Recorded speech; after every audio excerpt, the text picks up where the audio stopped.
range and free flowing discussion where I offer my unsolicited views on everything from music, movies, politics, sports, religion, pop culture, you name it. If it's happening, I'm talking about it. My thoughts unsolicited, nobody cares, but I care, and damn it, that's all that matters.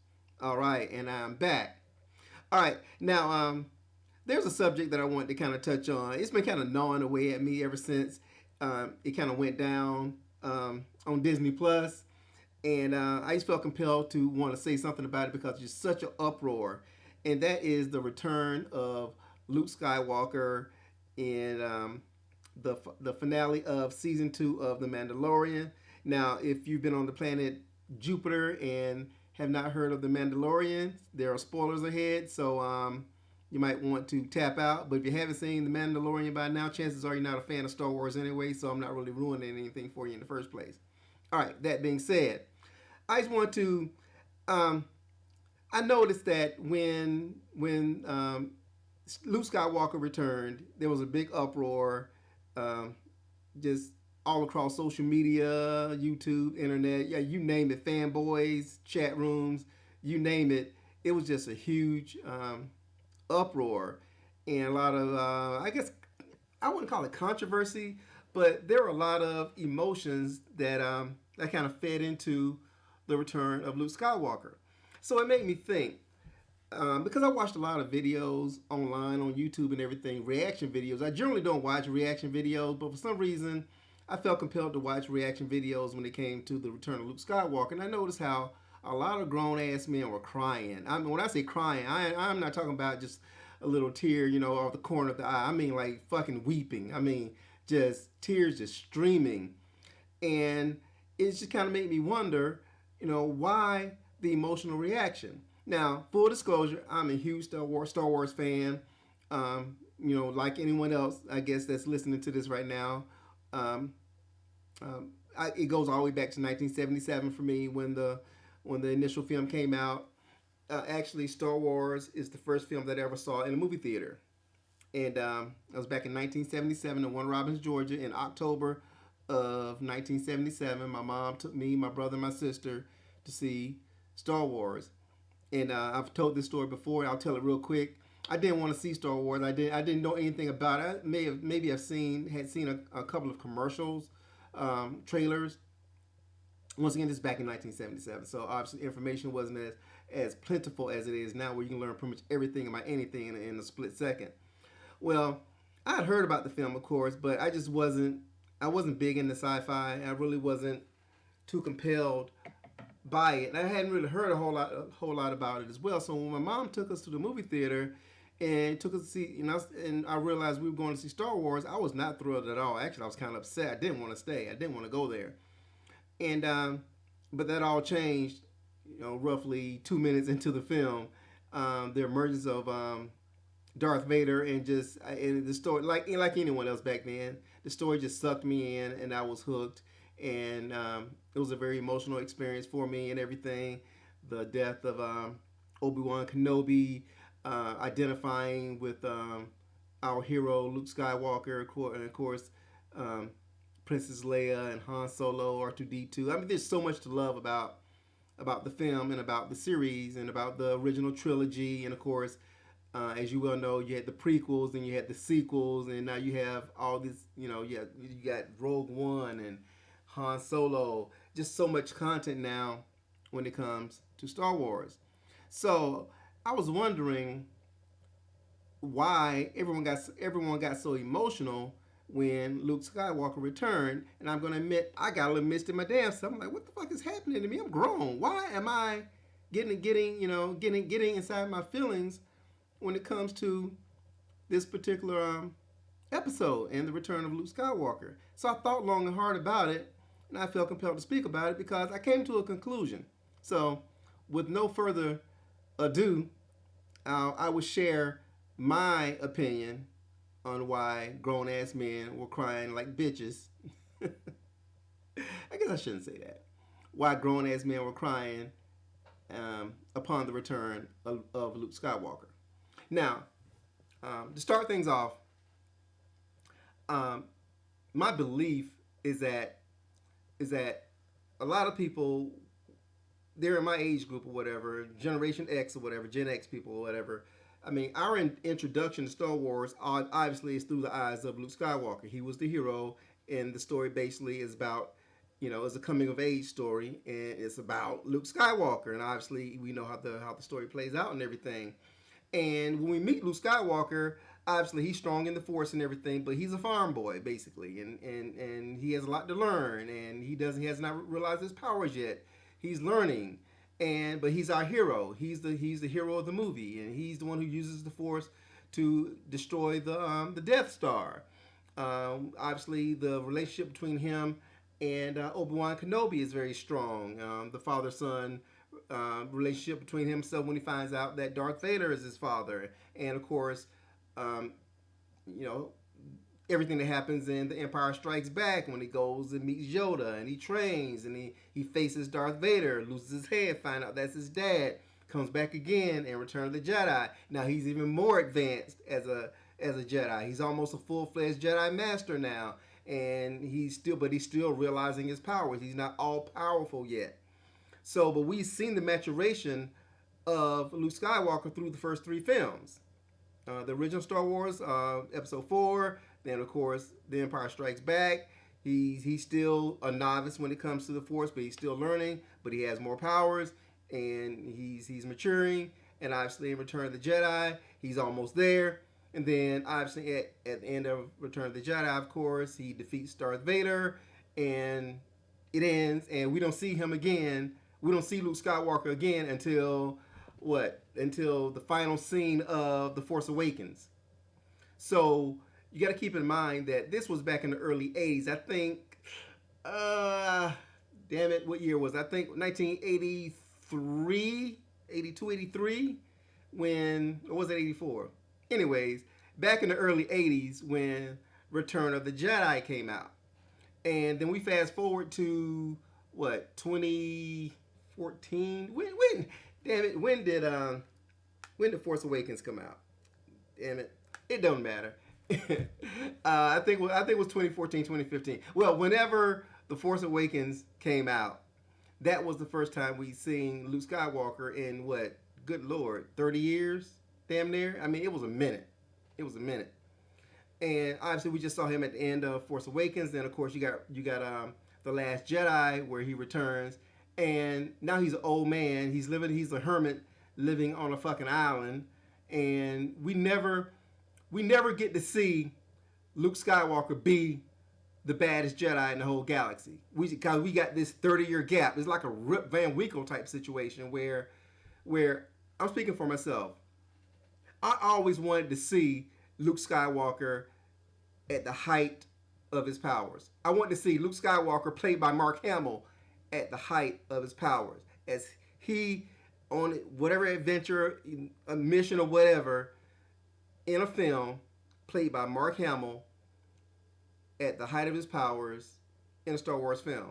And we never got to see that. We never got to actually see Luke Skywalker be everything that we knew he turned out to be, because obviously if you read the books and everything, and obviously you read the books, that the many books that are part of that were part of canon, that so you get an idea as to what and who Luke Skywalker became, but we just never got to see it. And when it comes to filmmaking, when it comes to movies, there's a mantra: show don't tell, show don't tell.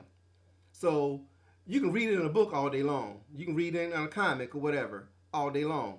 But there's nothing like seeing it, on the movie screen, played by the actor that that is famous, that is known for that role, who is attached to that role, and that is Mark Hamill as Luke Skywalker. We never got to see that. We saw glimpses of it in Return of the Jedi, and we saw glimpses of it in Empire Strikes Back, but we just never got to see all of him. And I think a lot of people, and not just older guys like myself who were kids back in the 70s, but anyone who's into the mythology of Star Wars, we all felt kind of shortchanged. So fast forward to 2020 and December 2020, and boom, here he is, Luke Skywalker, at the end of season 2 of The Mandalorian, he returns, and obviously it's a CGI, Mark Hamill, but we finally get to see Luke Skywalker in all of his badassery, in all his glory. We finally get to see him really be the most powerful Jedi in the galaxy, striking fear in the hearts of droids and or humans.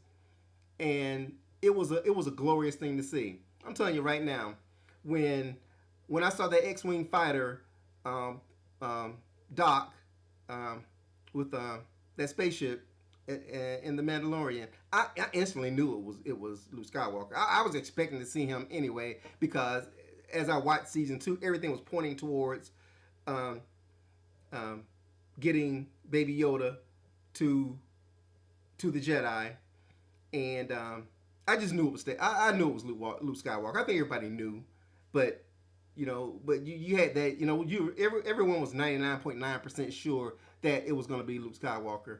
And when I saw that X-wing pull up, I knew. So, and then to see the way the scene played out, which was ingenious. I love the way they shot this and how it was edited. And obviously not showing his face, but you see him and all his badassery and the similarities between Darth Vader and Rogue One versus when Darth Vader at the end of Rogue One, and of course Luke's return in the Mandalorian, how it kind of mirrored, and it was otherworldly. It was literally an out of body experience to see that, and I got misty because it's like I finally got to see something that I always wanted to see, and I got emotional about it because I always wanted to see Luke Skywalker in that, in all his glory, Even though obviously it wasn't actually Mark Hamill, obviously it was a stunt double, but they CGI'd Mark's face. But still, even with them CGI'ing Mark's face, it still felt satisfying because you get the sensation of it being Mark Hamill as Luke Skywalker.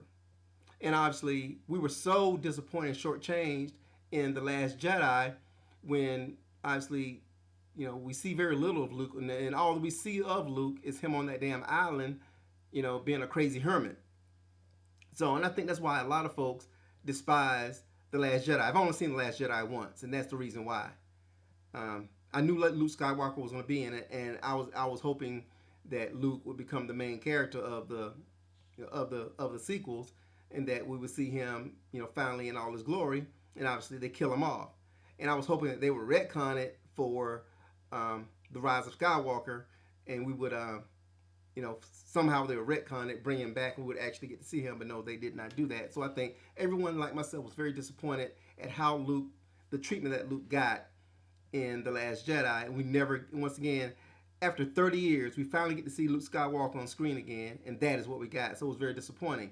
So to see him in The Mandalorian basically washes all of that away. Well, not all of it. It washes a good part of that away, and it satisfies a deep-seated need in all of us to see that. And our release was so emotional, or a lot of folks, their release was so emotional, and that's why you saw grown men crying.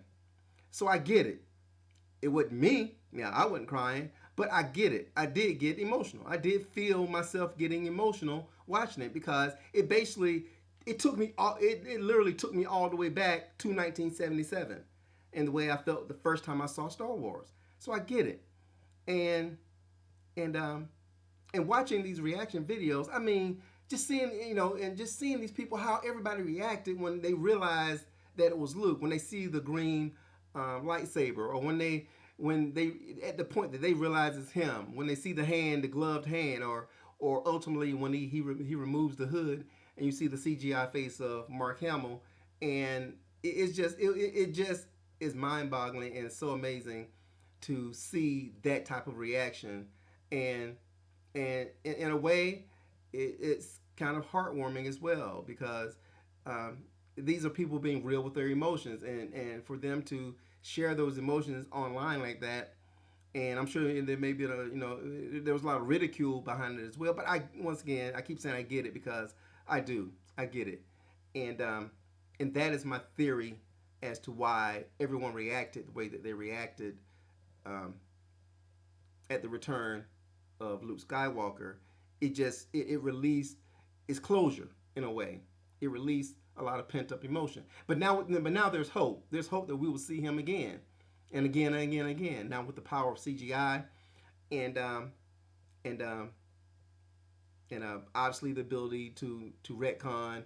I think everyone was like myself very dissatisfied with the sequel for the original sequel trilogy, and hopefully they will just retcon everything, just bring Luke Skywalker back, just pretend that the Force Awakens, Last Jedi, and Rise of Skywalker never fucking happened, because I would be totally fine with that.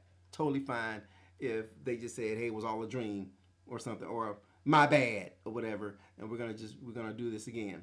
Now there's um I think there's rumor out there that the role of Luke Skywalker will be recast with Sebastian Stan, who plays the Winter Soldier in the Marvel films, and his resemblance to Mark Hamill is uncanny. It's striking how much they look alike. So that gives me even more hope that you can have an actor who's in his prime, who's still relatively young, and who could potentially play that role for many years to come, and do it justice.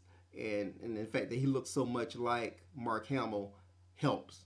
Obviously, um, me personally, I wanted to see Mark Hamill as Luke Skywalker. I don't care even if it's an old Luke Skywalker or old um, Mark Hamill as Luke Skywalker, just because that is his role, and he dominates that role. But I get it, and at the end of the day, I just want Luke Skywalker. I want to see the adventures of Luke Skywalker. Everything that happened in between, um, everything that happened in between um, Return of the Jedi and the Last Jedi. So if you don't retcon it, at least we can see some adventures of Luke Skywalker in between, in that 30-year period before he becomes a Force ghost in the Last Jedi. But what happened in the Mandalorian gives us hope, and and and like I say, I think it pulls something out of us, and it was a glorious feeling, and my thanks goes out to Peyton Reed and Jon Favreau for the work that they did with that particular episode, because it was magnificent. The Mandalorian is a great show, and it just upped the ante when they brought Luke back, because now we know he exists out there in the Mandalorian world. So we know that the potential of seeing him in subsequent episodes is a very real thing, and the potential to see him on the big screen in his own film is present as well. So so my recommendation, if you're out there listening, Jon Favreau, Kathleen Kennedy, Peyton Reed, or whoever it is that's in control over there at Lucasfilm or at Disney, uh, green light and fast track a standalone Luke Skywalker film starring Sebastian Stan as Luke Skywalker, or maybe bring both Luke Skywalker, both Sebastian and Mark Hamill, and it can be like a flashback type situation where you show the old and you show the younger um, Luke Skywalker. I don't care, but this shit needs to happen. It needs to be like going into production as soon as COVID-19 is gone, or eradicated, or minimized. You guys need to get back into production and fast track it, because I'm telling you right now, if you produce a Luke Skywalker film where we get to see Luke in all his glory, it will. I think it will rival um, the Force Awakens as far as box office gross. That everybody and their grandma wants to see that, and I think what happened with the Mandalorian kind of proves that out. So for the bean counters and the folks who only care about money over at Marvel, over at Disney and Lucasfilm, there you go. I'm not telling you anything you probably don't already know or hadn't thought of, and what are you waiting on? So there you have it. What are your thoughts? Do you agree with me? Did you feel the same way? Did you get emotional when Luke returned? Are you in my age group, or you're a Gen Xer like myself and saw the film back in 1977 or 78, or and got into it back then as a kid, and tell me how you felt when Luke Skywalker returned on The Mandalorian. Did you get emotional as well, or did you like say fuck it or whatever? Just kind of let me know what you think about everything as well. And am I off base with my assessment? And if I am off base with my assessment, what is your assessment? I want to know. So hit me up, subscribe, sign up for notifications. Hit me up on Twitter at What Lonzo Thinks. You can email me, whatlonzothinks@gmail.com. I am working on getting a new website up, so soon that'll be up and running, and I'll be doing more live shows, or at least videotaping my shows, so you get to see my ugly mug more. And that's kind of scary. It's a scary thought, but at the same time, you know, you know, I'm here, so you might as well see me. So, anyways, Luke Skywalker, what do you think? Am I right, or am I wrong, or am I indifferent? So tell me what you think, because damn it, you just heard what Lonzo thinks.